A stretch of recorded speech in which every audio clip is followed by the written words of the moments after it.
Hey everyone, welcome back to another episode of Southern Dirt. My name is Summer, and today I'm going to share with you all the seeds and the transplants that you can put in your garden right now in April. But before we get started, I wanted to share some exciting news with you.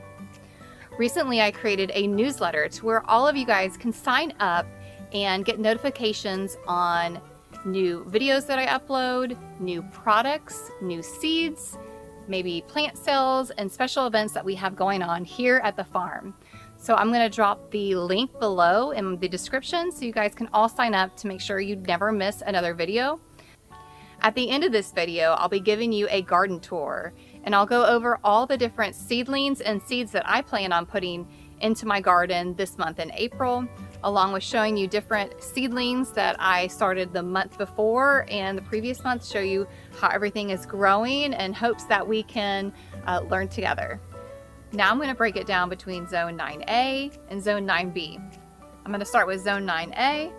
We can plant beans, cantaloupes, corn, cucumbers, okra, peas, pumpkins, squash, both summer and winter, Swiss chard, tomatoes, watermelon, sunflowers, and zinnias. In Zone 9B, which I am located in Central Florida, I will be planting beans. You can also plant corn, okra, peas, sweet potatoes, pumpkins, squash, Swiss chard, sunflowers, and zinnias. So now I'm going to show you some of the seed packets and the seeds that I plan on putting into the garden this April. These are some zinnia seeds that I've been saving. This is from last year. We're going to put some more zinnias into the garden. We already have some opening up, so in a minute I'll take you out to the garden and show you those. We are going to plant some sugar pod 2 peas from Baker Creek. I'm also going to plant some asparagus beans. I actually put some in on April 1st. They're really fun if you've never grown them. They grow these massive long beans that the kids absolutely love. I'm also going to plant some purple potted peas from Burpee. These are seeds that I've saved over the years. They give off these beautiful flowers and really cool purple pods. I'm also going to plant another planting of okra. I do have some seedlings that I'll show you here in a minute. And mammoth sunflowers, which I like to plant multiple plantings throughout the year, so I always have a sunflower opening up at different parts of the year. I'm also going to start some seminal pumpkins. We've already started them, but I want to kind of get a head start on pumpkins for fall, even though it sounds like fall is really far away. Last year I started my pumpkins on May 1st, so wanted to give you a heads up. If you do want any of these seeds, I can drop the information in the link below of how you can order them, different seeds that I do offer. But if you do want to have beautiful seminal pumpkins before fall, you want to go ahead and get these on order, and you can start them anytime this month or May to ensure that you'll have some for decorations and dishes for fall. I also wanted to show you guys some new products that I recently come out with and put my logo on. I've got this cute Garden Here Don't Care. If you guys want to purchase these, they're $20. All you've got to do is send me an email and tell me how many you want, and I'll ship them to you. If you want any seeds, let me know, and we're gonna go ahead and head into the garden. If this is the first time you're joining me on my channel, we have about 1,100 square feet right back here in our backyard. I have a little nursery back behind our barn. We have about 16, 17 chickens. We have 2 cows that just recently gave birth to 2 beautiful babies that I can't wait to show you towards the end of this video. We also have a food forest with over 125 different fruit trees. We just put in a vineyard, and we have a grove in our front yard. So we really enjoy all things gardening, farming, and growing our own food. So if you like that kind of thing, make sure you are subscribed to the channel. So over in this garden here, we still have a lot of stuff in from fall, like our eggplants. I recently trimmed these back. I thought I had lost them in our hard freeze we recently had. Thankfully, I did cover them. A lot of the leaves were burnt, but I trimmed them back and they're coming back wonderfully. We have some carrots that we're still harvesting and using them in recipes and soups. I have some new eggplants now that I've planted along here with some volunteer zinnias that are popping up. This is a new addition. My husband is a home builder and remodeler, so anytime he sees anything that I can trellis stuff on or anything I can use for the garden, he is bringing home to me, and this is just absolutely beautiful. I'm growing some rattlesnake beans up here.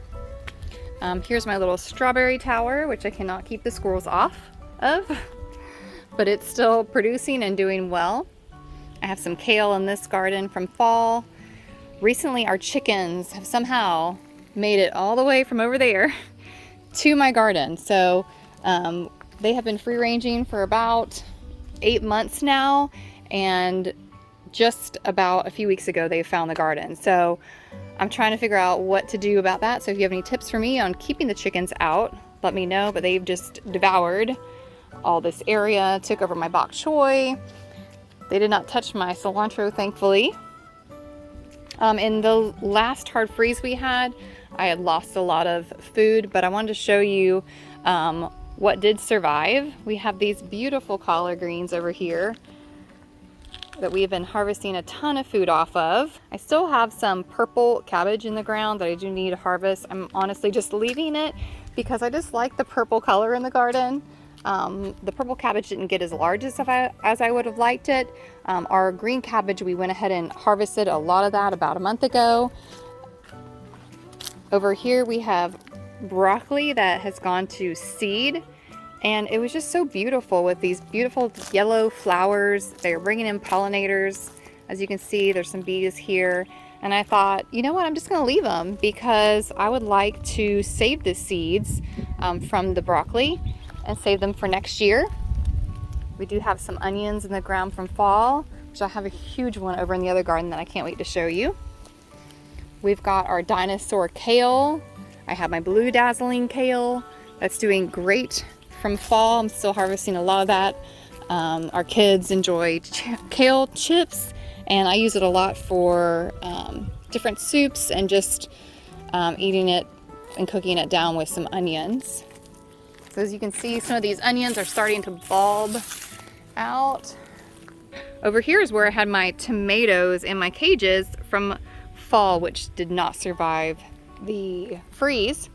So what I've done is I've actually flipped them upside down, and I'm going to start those peas that I showed you and kind of make these cute little pea towers. I've got a few mammoth sunflowers growing over here. I also put in some smaller ones that didn't make it. I think our squirrels dug up the seeds. And I also want to show you how awesome our blueberry plants are doing. It is now time to start harvesting some of these. My kids actually came out here yesterday and started picking some dark purple ones off the branches. We've noticed a lot of birds that are coming in and out, so we know that they're coming close to harvest time. So on this side of the garden, I still have some 1,000 head kale that is still doing pretty good. I have some carrots over in here that we've been harvesting that I pretty much am going to pull these up and make some room for some of the seeds and the transplants that we have coming in. I recently put in some new tomatoes. There's a wide variety, and honestly, most of them I do not know because when I bought them at the nursery, they weren't even sure. So these are going to be my surprise tomatoes this year. I do have one tomato from a friend. She dropped off. They're like these mini tomatoes. They're really fun. It seems to be like some of these may be a pear tomato the way they're growing right now. I do know that they are a smaller tomato, so they'll be a better tomato to withstand the heat instead of waiting for them to get super large. I always like to grow a cherry or a smaller tomato in the spring. So over here I have some kohlrabi, and I did another planting of kohlrabi over here. And check out these onions. Isn't that awesome? I usually plant onion bulbs between every plant I ever put in my garden in the fall time. So what that actually does is it allows me to obviously grow onions. I can use the tops in different recipes in the kitchen while I'm waiting for the bulbs to grow, but they also help to repel bugs from the garden as well. So I have some squash and zucchini here, as you can see. I've got some baby squash coming in. There. And I have some potatoes over here. It looks like they're almost ready to harvest. When they start to get yellow and the tops start to fall over is when it's time to harvest. Over here I have some sweet banana peppers, and I did plant some onion bulbs because I found them at my local nursery. I knew they wouldn't create big bulbs before summertime, but I knew I could use them to for different dishes if I ran low on onions, and could share them with friends and neighbors. Over here are my really sad beans. These beans were actually from fall. This was one of my first plantings. It got beat up by multiple frosts and a hard freeze. I was about to pull them. I'm thankful I did not, because I saw just a tad bit of green on the bottom of them and thought, you know what, I want to see what it will do. And I'm so glad I did, because it produced several times since then. So here, probably in a month or two, I'm going to pull these up and replant some of these seeds that I showed you recently. And we have blueberry bushes that wrap all the way around the garden on both sides. I did plant some sunflowers here, but I have a terrible squirrel or a deer that keeps coming in and chomping off the tops of them. So I've since replanted some more sunflowers. I've got some Seminole pumpkins that I planted over here that I'm super excited about, just growing them in the garden. Last year I grew them out in the front and did a little pumpkin patch, which I am planning on doing again, but I just wanted to see how they would do earlier in the season. Looks like I planted those in February. Over here is our little kids playing area, a fairy garden. I've got some mint and some chard. Some Brussels sprouts over here that have been really fun to grow. They just take forever to create Brussels sprouts. What I have found is if you harvest the leaves, which is good to harvest the bottom leaves anyways, you can chop them up and they taste just like Brussels sprouts. So that's been fun. I love trying to do new things by not wasting some of the plant itself. So honestly, as you grow different things, try some of the leaves off the plants and see how they taste, and cook them like you would usually cook the vegetable that it's growing. You'd be surprised of how many things that you can eat from the garden. I think I pretty much covered most of the plants that I have. Now I'm going to show you my seedlings. Over here's my little tub of butter crunch lettuce. This tub my husband brought home from a job people were throwing away, and thought I'd turn that into my little lettuce garden. Over here are some seedlings that I started in March last month. I have more butter crunch. I'd planned to put it in the garden area where the chickens had gotten into, but I'm worried that as soon as I put that into that area, the chickens are going to come through and devour it. So I'm not quite sure what I'm going to do with that.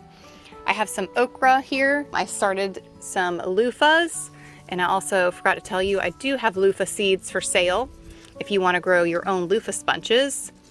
They're really fun to grow, and they grow these huge sponges that you can use for dishcloths or in the shower, or you can harvest them young and eat them like a zucchini. Recently I found a lady on a Facebook group that was giving away some Everglades tomatoes, so I have started some. I'm not sure if they'll come in or not, but if they do, you guys will get updated next month. I hope you guys have really enjoyed this What to Plant Month to Month series, and please let me know what you think about this video in the comments below. So here are our two newest additions. This one on the left is St. Patrick's because he was born on St. Patrick's Day. and he's a male. And then we have this one over here, which was born on the 25th, and her name is Dixie. So look at how precious they are. Here's Mama's. Hi, precious. They're a little protective now, especially this one. I know. This is Buttercup over here and Daisy. And their babies are so darn cute.